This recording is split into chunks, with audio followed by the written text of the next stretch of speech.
Ada anak presiden malah jadi presiden. Kalau Allah menghendaki mau apa? Coba. Harusnya cara logika kan yang sudah ketua partai, sudah anak presiden lebih gampang jadi. Tapi kalau Allah tidak menghendaki mau apa coba? Tapi resikonya tauhid kayak seperti itu akhirnya nggak pati ya biasa wae nek di prestasi. Mergo kersane Allah. Jadi ya repot juga. Akhirnya gak ngregani poin prestasi nih wong. Mergo kabeh itu ya resiko. Tapi kira di tauhid ya resiko. Wong di tauhid itu kan kafir. Akhirnya bener kayak ulun rondo. Maksudnya rondo ya sawangan intelek tapi hatine tauhid. Jadi intelek mau ibu-ibu pantas-pantasnya kumpul wong ya. Intelek. Sudah akhirnya Nabi guyon lagi parah. Ini yang lebih parah. Di antara sahabat itu ada yang ndek elek. Tapi Nabi ora tau menelek. Sing menelek kula, tapi terkenal sahabat itu elek. Nabi tentu ndak ngendikan elek karena Nabi ora tau ngenyek wong. Surakoh namanya. Surakoh nanti kerajaan itu setelah melihat itu nanti dikuasai orang Islam. Kamu nanti saya itu melihat kamu jalan pakai mahkota yang gak serasi. Nganggo jubah mahkota ya ora serasi. Nabi mbek guyu. Guyu sempet. Bayangno Surakoh sing paradok elek kriting kok nganggo mahkota. Masyhur itu.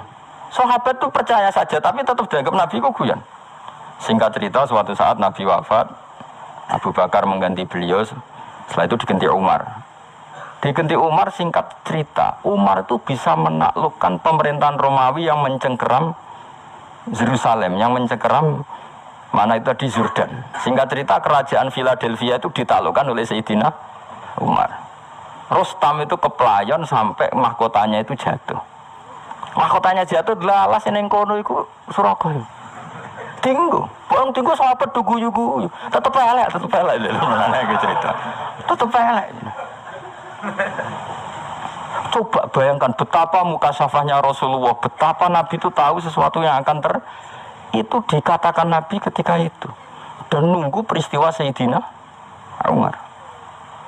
Makanya setelah Sayyidina Umar itu menaklukkan Romawi, baru orang ahli Taurat dan Injil namanya Ka'bul Ahbar baru masuk Islam. Padahal dia menangi Nabi. Ka'bul Ahbar itu penginjil, petaurat. Dia penulis Taurat dan Injil. Tapi zaman Nabi gak iman.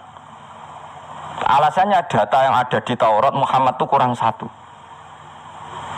Ini ku masyhur mungkin ana sing hafal mriki Al-Hadis Susani an Yasar bin Atha an Ka'bil akhbar qala alamani abitoro ta illa sifron wahidan kana yaktimuhu wa yudkhiluhus sunduk falamma mata abi fatahtuhu fa idan fi nabiyyun yakhruju akhir zaman maulidu bi Makkah wa hijratu bil Madinah wa sultanuhu bisyam. Kabul Ahbar iku menangi Kanjeng Nabi, ora menangi. Lahirane Mekah saiki bener wis. Hijrane Madinah wis bener saiki dadi nabi wis bener. Tapi kerajaan Islam ning Sam. Tapi saiki kok nang Madinah kunak-kunuk ning Madinah tok ora tok ndi-ndi. Gak gelem Islam. Karena kerajaan Islam syaratnya harus di Sam bukan di Madinah. Singkat cerita ketika Umar menaklukkan Sam, akhirnya kerajaan Islam itu dipindah Sam, masuk Islam kan. Singkat cerita mau tukula terus nomale Surakoh. Itu Nabi guyon dalam keadaan seperti itu. Kowe iso guyon dalam keadaan tertekan seperti itu? Ora iso kan. Imanem sepiro, diamuk bojo wis ora iso guyon. Padahal sebetulnya masih bisa dilogia bojomu mulai pas kowe kere. Itu ajane cara akal sehat iki pintere bojoku. Wis ngerti ora iso ngekeki mangan melok wong tuane. Wis ngerti nek aku delok iku beban saiki ngene bebanku. Ana wong lanang sing waras kaya aku. Ayo jawab, ana. Nah, ora ana dianakno mulai saiki. Gerakan menerima bojo minggat. Selama ini sinetron kan suami takut istri, suami pengabdi istri, gak suami positif thinking kepada istri. Lan kula ndek kitab jenenge Durarun Nasoeh niku karangane Habib alim sampai ulama-ulama alim sampai sufi-sufi wali. Iku donya sing dikersakno pangeran kabeh indah karena tadi. Ya Habib saya ini punya teman, ketika saya kaya ke saya, terus ketika saya miskin kok ndak menjauhi saya. Ya malah apik. Kowe pas sugih dolani kanca ora isin. Kowe iso hormat. Kowe pas kere buruh wong, didolani kanca isin ta ora?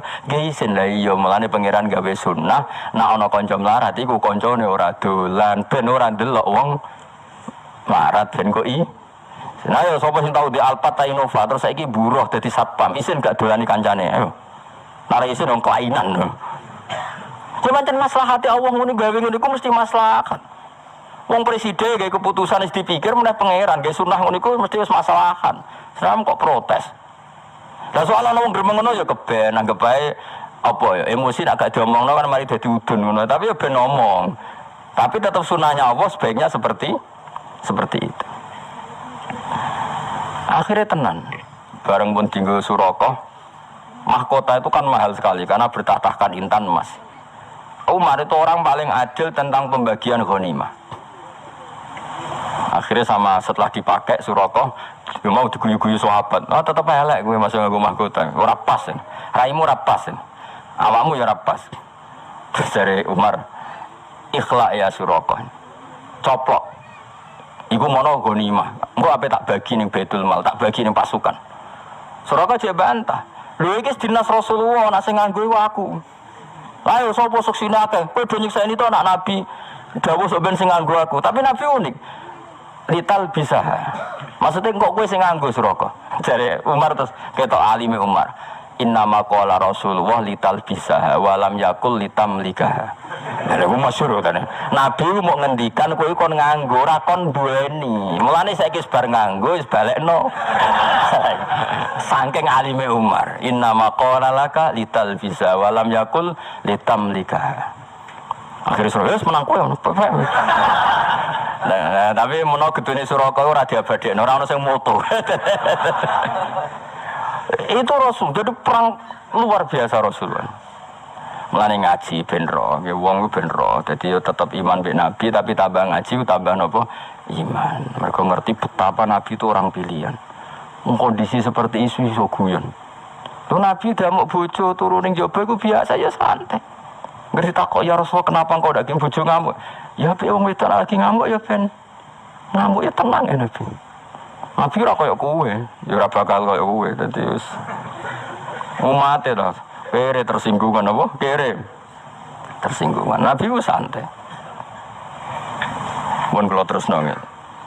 Mulane nak wonten kiai utawa tiyang saleh kok galau iku galau mergo diamuk bojo, ora duwe dhuwit, utang jatuh tempo. Asal galaunya itu galau bawaan manusia itu tidak ngurangi imane nggih, tidak ngurangi napa? Imane. Kados tiyang sahabat ketika perang Khandaq napa wa tazunnuna billahi dzununa niki jelas Imam Suyuti ngendikan apa al mukhtalifata bin nasri wal ya'si. Kadang yakin mesti ditolong pangeran, kadang wis putus asa. Sekarang saya tanya, putus asa itu dosa besar apa enggak? Dosa besar, tapi ini kan putus asa yang bawaan spontan karena tertekan, bukan putus asa yang mental. Paham ya? Sehingga putus asa seperti ini dimaklumi Allah Subhanahu wa ta'ala. Paham ya? Karena tadi sudah hunalika btuliyal mu'minuna wa zilzilu napa? Zilzalan syadida. Wa idh qala lan ing dalem nalikane ngucap sapa taifatun sekelompok minhum saking munafik. Ail munafikin tegese saking kelompok munafik. Ketika dalam keadaan tertekan begitu di khon bidomil mim iklan dumem wa fathiha lan fathim mim la maqama. Ela iqamata tegese ora ana mukim iku mujud wala makana talan ora ana posisi iku mujud. Farji'u mongko bali sira kabeh ila manazilikum maring panggonan-panggonan sira kabeh minal Madinah di sing Madinah. Nabi memutuskan perang itu disambut di luar, tapi jare wong munafik, wah kalau kondisi begini kita pulang saja. Diteruskan enggak prospek, jenenge lamu koma lakum diteruskan enggak prospek. Coba kayak apa sakitnya Nabi? Sudah di tengah-tengah medan laga, sebagian kelompok dari mereka ngajak pulang dan itu cara dohir sahabatnya cara dohir, tapi hakikat mereka adalah orang munafik. Wa kanu lan ana sapa munafik ku kharaju iku kadung metu sapa para wong akeh mak Nabi sallallahu alaihi wasallam ila sila amaring sila iku apa jabalen tegese gunung kharijal Madinati kang ing njaba napa Madinah lil kita li krana perang. Semulane dadi Nabi ku berat. Kula menate pas haji bareng Mbah Mun niku dituduhno posisi Khandaq sampai debate Nabi mbek para sahabat sampai usule munafik. Dan di antara nasihat Mbah Mun ke saya itu begini, hak kena dadi kiai wis pokoke kudu ngempet. Ku wong pendapat ra dinggo iku mesti gelo. Wong Nabi wis wong mesti bener iku ketika wong munafik pendapat ra dinggo ya gelo akhirnya dadi wong munafik. Mereka ada di kiai pendapat radinggo itu semua mesti gelo. Kayak tadi yang saya contohkan. Ada pengurus masjid santri saya, saking kepengen masjidnya rame, kepengen 24 jam orang di masjid. Tapi kita sebagai ulama kan tidak bisa membenarkan. Umat itu ada yang bakul pentol, ada yang satpam, ada yang supir angkot, ada yang kalau nggak kerja hari itu dipecat, ada yang kalau nggak kerja hari itu istrinya nggak makan karena rezekinya mau sehari-sehari, per hari. Ada kalau nggak kerja hari itu mungkin nggak bisa bayar cicilan. Dan semua ini tahu, ulama tahu semua itu ibadah, asal kerja halal itu ibadah. Tapi kadang pengurus masjid tahunya ibadah, nak poso ning jero masjid. Itu kan nggak sambung. Mbok tentang niate apik ngurip-ngurip masjid, mbok setuju ngrusak tatanan agama kok dibatasi ibadah hanya di masjid. Ya ngono kan mesti resiko, akhirnya gremeng. Ya wis sunatullah ono gremeng. Ndak kuwate sepiro barno ora wis. Tapi ora usah gelo sampean terus bocok. Kandhani kiai ra ngandel ora usah biasa wae. Gelo ya kegiatan, seneng ya kegiatan. Engko antek dhewe-dhewe, sampeyan mati dhewe-dhewe. Sekarang ngoning swarga tanin rokok biasa wae. Mulane bener Salman Al Farisi ngerono wong ra cocok, ndekne ketemu wong ra cocok ya hormat, ketemu wong cocok ya hormat. Ndekne nek dicucup mah masyhur Salman Al Farisi nek dihormati ku mah. Gak tahu syukuran. Nah, kula termasuk orang yang ngikuti Salman Al Farisi. Dia tuh gak pernah tasakuran. Nek dihormati wong ya ora gelem. Alasane cong ning donya iku ora final. Nah, kowe hormat aku kok ae jare. Masyhur kata-katane Salman Al Farisi, di dunia itu gak final. Nanti cong nak ketemu aku ning swarga, in dakhaltul jannata fa ana karim wa in dakhaltun nar fa ana laim. Aku kok nak mlebu swarga berarti ana karim, orang yang terhormat, harus kamu cucuk, kamu hormati. Dan saya harus syukuran karena jadi penduduk surga. Tapi kalau nyatanya saya ahli neraka, kenyucap aku gedon jebule ahli neraka. Mulane enteni esuk ben. Jadi kena mulane ya sampeyan nang swarga tak undang mayoran Kang, tak jamin. Jebule kira ono iku masalah kan. Tapi aku direncana syukuran besar-besaran. Nah aku mlebu napa? Swarga. Tak undang kabeh. Asal ketemu tak undang. Lah di bang syukuran ning donya entek akeh. Mendingan syukuran swarga wis ra modal. Wis ana tarian Kang bidadari wong ora haram ae pas iku wis halal kabeh. Timbang ning donya gawe syukuran tarian yo haram. Wes tak udang saiki, wes dadi sok teko. Tapi ada ulama yang mau juga dicucup. Ya enggak apa-apa. Piye-piye nyucup itu bentuk tawadhu. Kalau orang tawadhu pasti baik. Sehingga ya harus boleh. Ya sudah ulama itu macam-macam. Sehingga saya kadang yang mau salaman, kadang yang enggak. Karena tadi ulama itu banyak. Dan semuanya benar. Karena mereka ngendikan itu enggak berdasar nafsu. Ya enggak berdasar apa? Makanya kulon gitu dicucup ya buron, kadang ya mboten buron karena tadi. Kalau buron melatih tawadhu, kalau tidak buron kita sendiri itu ala khotorin. Semua orang dalam bahaya. Kalau nyatanya kita ahli neraka lah apa ning dunya kok bojo. Tapi nak itu diniati tawadhu ya sudah kebaikan itu baik. Sayyidina Ali tahu badhe jamaah wonten tiyang sepuh mboten nyelip. Karena nyongkone gak sopan nyelip wong sepuh. Ternyata wong sepuh mau nglangkai masjid. Paham ya? Akhirnya Sayyidina Ali saking keramatnya Sayyidina Ali, Kanjeng Nabi niku mau rukuk itu ditahan, mau iktidal ditahan sama malaikat supaya Sayyidina Ali menangi rakaat. Itu menunjukkan sopan ambek wong kliru wae tetep ndadekno kebenaran dan keramat. Saleh nyucup wong ternyata orang itu indawa fasik tetep gajaran. Kayak Sayyidina Ali tawadhu ndak nyelip orang sepuh tadi dihitung kebenaran meskipun orang tadi enggak perlu dihormati. Kan ternyata orang Yahudi tadi. Jadi nggak cerita Kanjeng Ali apa jamaah di masjid kan, wis kesusu. Apa kesusu ana wong sepuh mlaku nunak-nunuk gak diselip. Singkat cerita sampai Kanjeng Nabi hampir sholatnya selesai. Tapi Nabi aneh, aku apa sholat selesai kok ora iso selesai. Ini ya diganggu sama apa dikawal sama malaikat. Bareng tua mau dinteni jebule ra maro masjid. Getun Sayyidina Ali. Bahkan Kila dalam riwayat itu dia non muslim. Tapi Kila keramatnya Sayyidina Ali itu sampai Allah menahan matahari. Sebagian ulama, pokoknya yang jelas Nabi mau rukuk terakhir itu didangi malaikat supaya enggak berakhir rukuknya. Karena kalau teori fikih, orang kalau menemukan rukuk kan menemukan satu apa? Rakaat. Ukurannya kan menemukan imam dalam apa? Rukuk. Itu artinya pelajaran bagi kita, sopan itu bahkan pada orang non muslim pun kalau perlu disopani ya masih ibadah. Ya itu ya ulama itu banyak. Jadi kalau suwun nggih biasa mawon, penting iku ana dalile, aja krana nafsu. Misalnya ada ulama yang suka makmurkan masjid ya baik, mau pendak poso ae. Sing rodok nentang kaya kula ya baik, wong niate ben Islam itu ada di mana-mana. Sing rati pendapat kayak kue ya baik. Ora iso ngaji kok di pendapat. Malah aneh no. Kowe di pendapat malah aneh ora iso istihad kok. Di pendapat. Dadi menengem wis ibadah. Paham ya menengem iku ibadah. Kok nek di pendapat malah bahaya, malah apa? Malah bahaya. Mane aku anggap sampean wong pinter, terus ngerti nek ora iso meneng wong hebat. Mergo wa alam nisul ilmi. Jadi separone ilmu iku wong wahu. Ngono nang kowe muni ngono terus ora separo sesebek. Enggak to ge wong dawuh pangeran wala taqfu ma laysa laka bi ilm. Kamu jangan ngomong sesuatu yang kamu enggak tahu.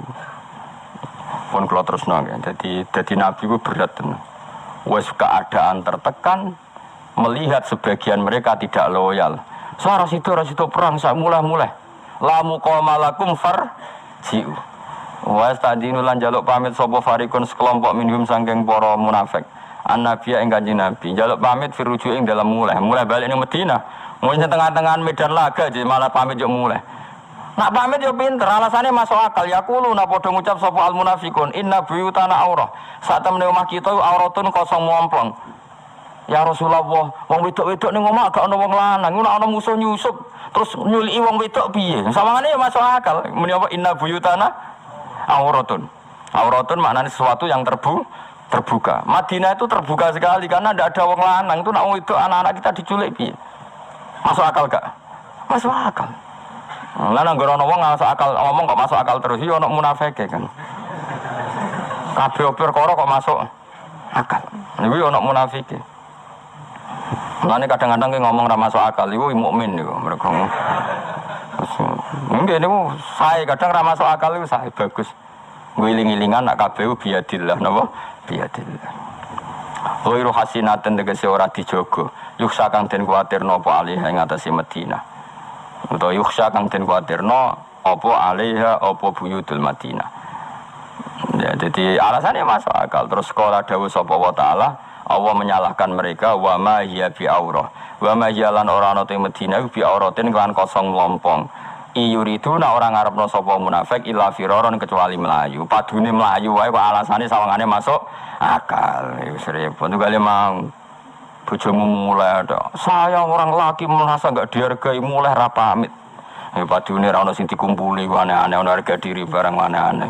Biasa wae nek bojomu mulai ya mulai. Kowe nak kembangan bojomu ya maro mertuamu kan selesai. Butuhmu kan di harga diri tapi ra modal iku munafik gitu kan. Cuma orang munafik urusan iman, munafik dalam perjodohan ngono tok. Tapi iku ya munafik. Ora oleh kang urip ngono ora oleh.